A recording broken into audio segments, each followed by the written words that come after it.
Hey friends, welcome to another episode of the Growing Through Motherhood podcast. I am so happy to have you back this week. Today we are going to be talking about wax on, wax off, the lesson behind the lesson. Sometimes the math problem isn't the lesson. Sometimes the lesson is who you're becoming while you solve it. Talking about sitting at the table with my daughter doing math. She's asking, why do I have to do another one? And I realize the worksheet isn't the point. Just like in the Karate Kid when Mr. Miyagi makes him wax the car over and over, and he thinks it's pointless, annoying, and repetitive. But the repetition was building something he couldn't see yet. Motherhood is full of those wax on, wax off moments. Let's dive in. Hey Mama, welcome to the Growing Through Motherhood podcast, where we grow through the struggles, joys, and beautiful messes of life together. I'm Kelsey Shalane, wife, homeschooling mama of 4, creator of the Confidence to Homeschool podcast, and most of all, a lover of Jesus and coffee. Motherhood is a wild, beautiful journey that stretches, challenges, and calls us to pivot at a moment's notice. But if there's one thing I've learned, it's this. When we surrender it all to God, He brings growth and purpose in every single step. So grab your coffee, settle in, and let's grow together. All right, friend, I am so happy to have you back today and to be with you this week. I was sitting at the table with my daughter the other day and we were working on math and she just was over it. She doesn't want to do it anymore, so on and so forth. She told me Milton Hershey was a 5th grade dropout, and I'm like, girlfriend, we are not doing that. Milton Hershey had to fail multiple times in business before he made it to who he was. Not that I'm against failing, but at the same time, like, we can do better than a 5th grade dropout. When a child doesn't want to do the next math problem, here is what came to me the other day, and what I told her is I was like, Addison, I understand you don't want to do this. So her brain was just scattered. She didn't want to be there. She was thinking in all of the places that she needed to prepare for G to come. She is just like all over the place. And how many times are we sitting in our motherhood and we are there, but our brain is scattered? We are not present. We are not in the moment. We are thinking about our task list of what we have to do to prepare for X, Y, and Z. This is what we are talking about today. When we're in the math problem, it's not actually about the math problem. And sometimes we try to rush and then we make careless mistakes and we drift off mentally and then we're not present and then we get frustrated. And it's easy to think that the issue is the issue. Her issue, she thought, was the math. But what we're actually dealing with is the fact that she is learning how to be present in that moment. She is learning how to finish what she starts. She's learning how to slow down and do the work with excellence and training her brain to focus instead of resisting the urge to quit. These are all adult skills. You're not raising a child who can multiply fractions. We're raising children who are future adults. So many people, I feel like, miss the fact that we are raising future adults. Let's begin with the end in mind. I want you to be able to do hard things, and what that means is we can't quit on a math problem because it's too hard, because we're training our brain that we are allowed to do hard things. And if you are in that space where you quit whenever things are hard, or you think just because something is hard, maybe it's not where God has you or God wants you, maybe you need to reevaluate that. And I say that from a place of I've been there and I've done it. I used to think if things were too hard and I was getting too much pushback, that maybe I was in the wrong space. And that's just not necessarily true. But I did not have somebody sitting right next to me while we were homeschooling in order to tell me that sometimes you have to push through the hard things. I struggled in school, and we were so busy in school that we were just moving on to the next thing, to the next thing, to the next thing. So my mindset became, I was just not good at school. I wasn't smart. It changed so much of the way that I thought about myself that now as an adult, I have turned around and had to deal with. But so grateful that I get to do this homeschooling life with my kids and I get to change their mindsets. All of the things that I thought about myself, now I have changed so much of the pre-wiring from doing the math problems and failing the math problems, or struggling through language arts, or whatever it might be. And I just have learned so much about the capability that we have whenever we are in the right lane and in the right place.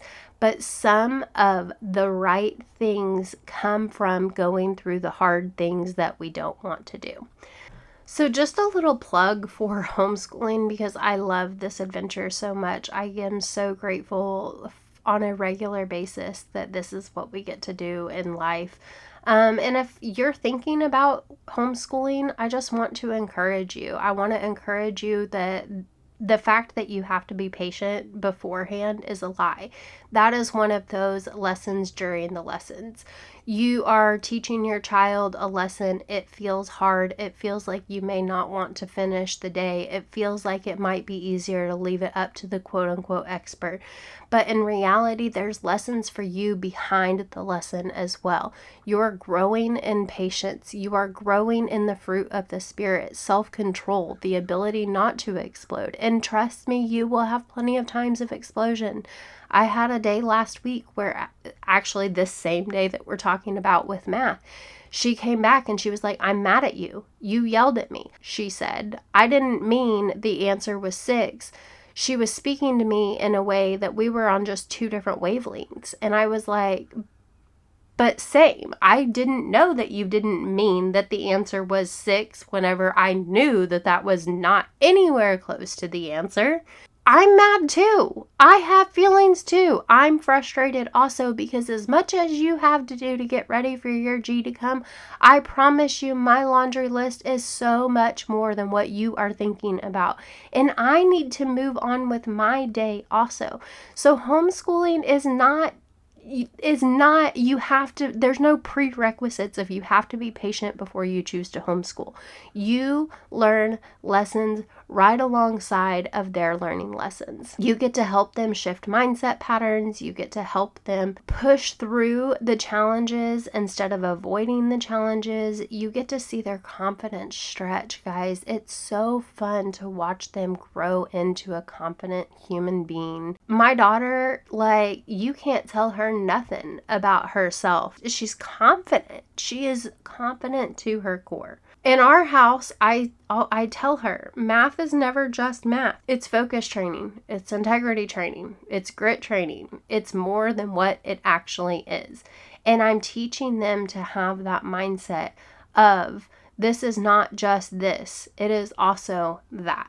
Look for it. Look for what you are learning that is not just the math lesson.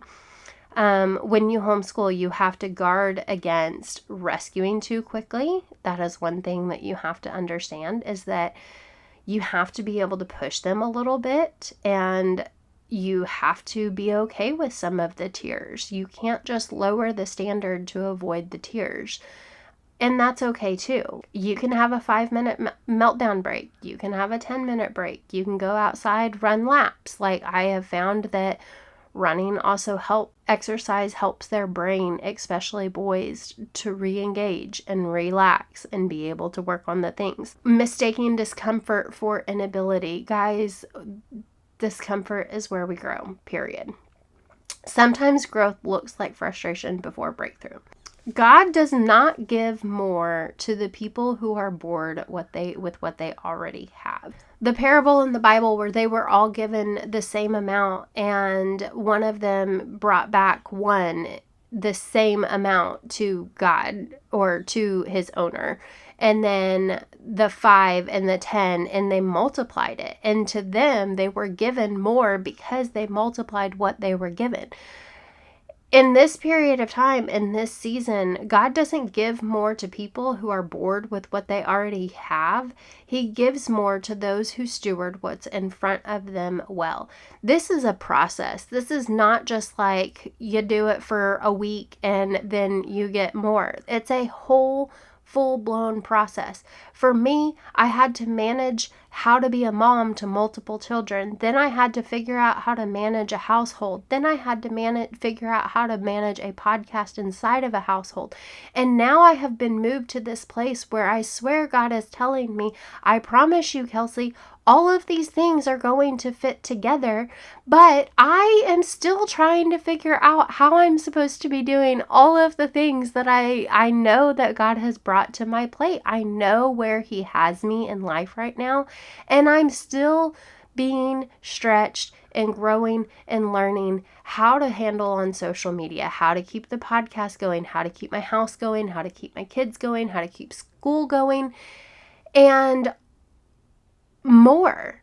In motherhood, we have this place, we just want something or something for ourselves. We want something that is not just for everybody else. I think so many moms have a desire to not necessarily work full time because they love being home with their kids and they love the life that they get to live, but at the same time it feels so draining and exhausting that the only person that you talk to is either on the phone or children all day.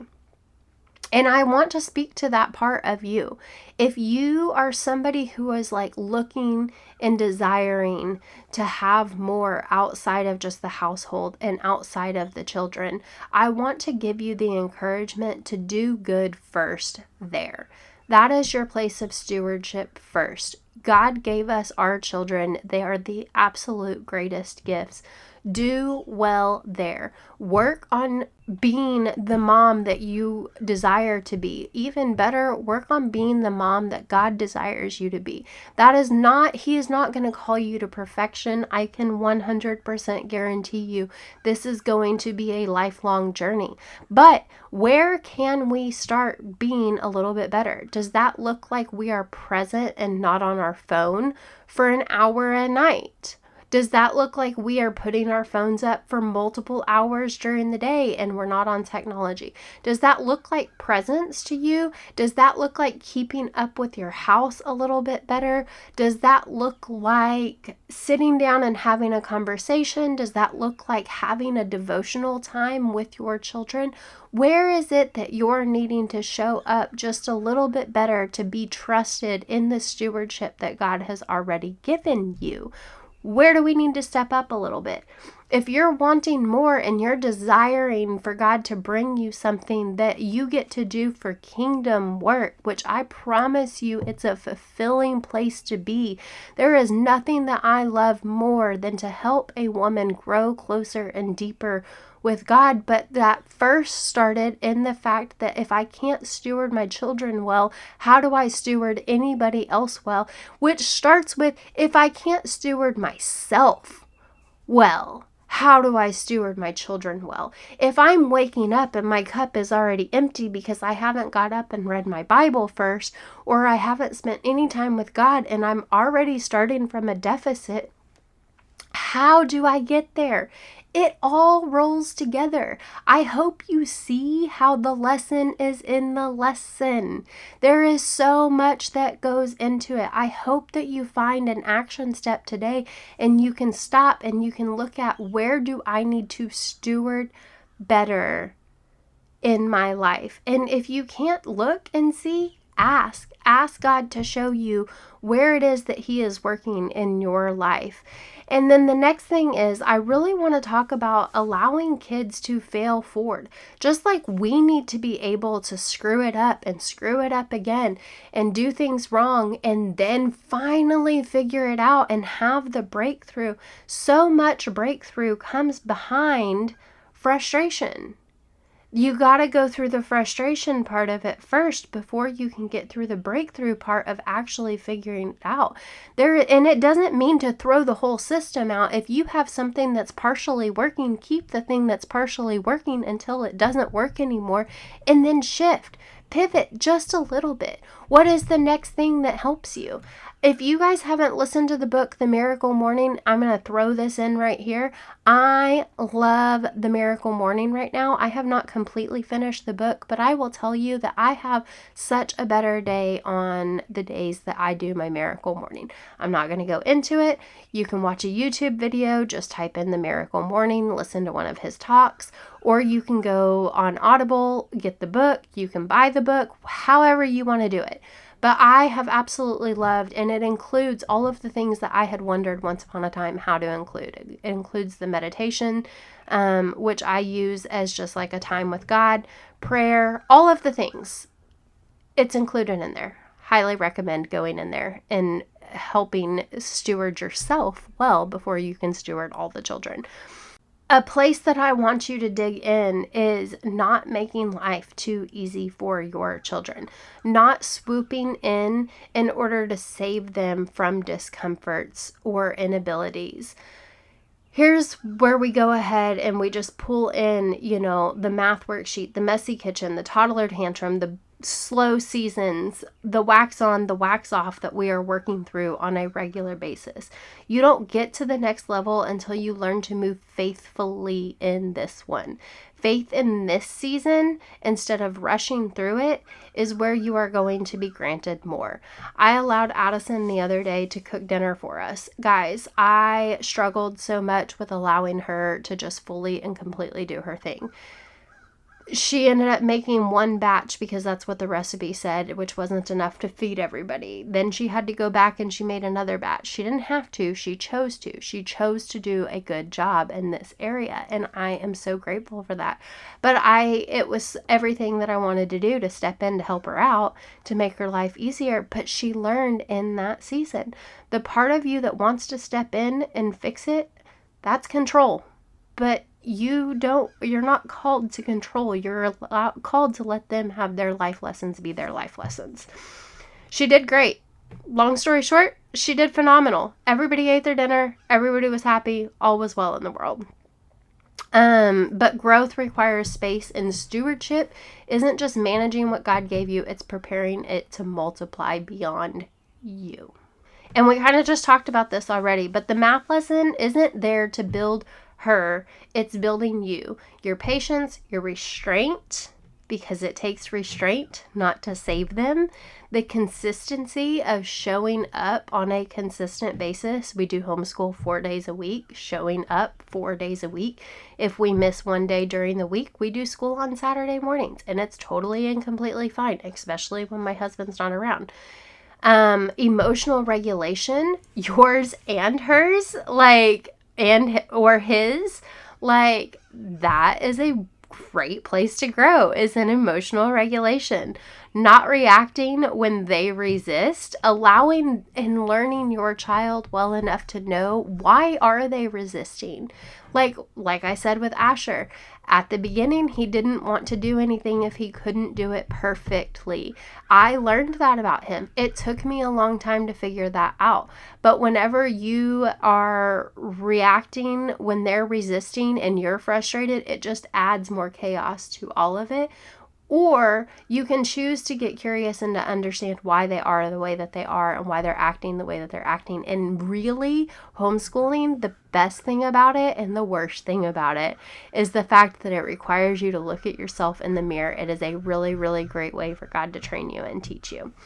So we're being trained too, especially homeschooling, revealing our own gaps, and you can't outsource your triggers. You can't put it on somebody else. You have to be able to look at it. Okay, so maybe the thing in front of you isn't the point. Maybe who you're becoming through it is. What are you tempted to rush through? What are you tempted to rescue? Where is God building character quietly within you currently? If we want strong adults, we have to allow small discomforts now. If we want to be strong, we have to allow the discomforts now, the places that we don't feel fulfilled, the places that we wish that we could rush past. And if we want greater responsibility, if we want to work in the kingdom, we have to steward what's already in our hands. I love you guys. I hope you have the very best day. And I hope that you can take this and find one thing in it that just makes your heart grow. Hey friend, thanks for hanging with me today. If this episode made you laugh, think, or whisper, okay, Lord, I needed that, go ahead and follow the show, leave a review, or share it with another mom who needs a little holy encouragement. And hey, if you're ready for energy, focus, and calm that doesn't require a miracle, check out those peptides. Your support makes this show possible, and I'll be walking with you every step of the way. See you in the next episode.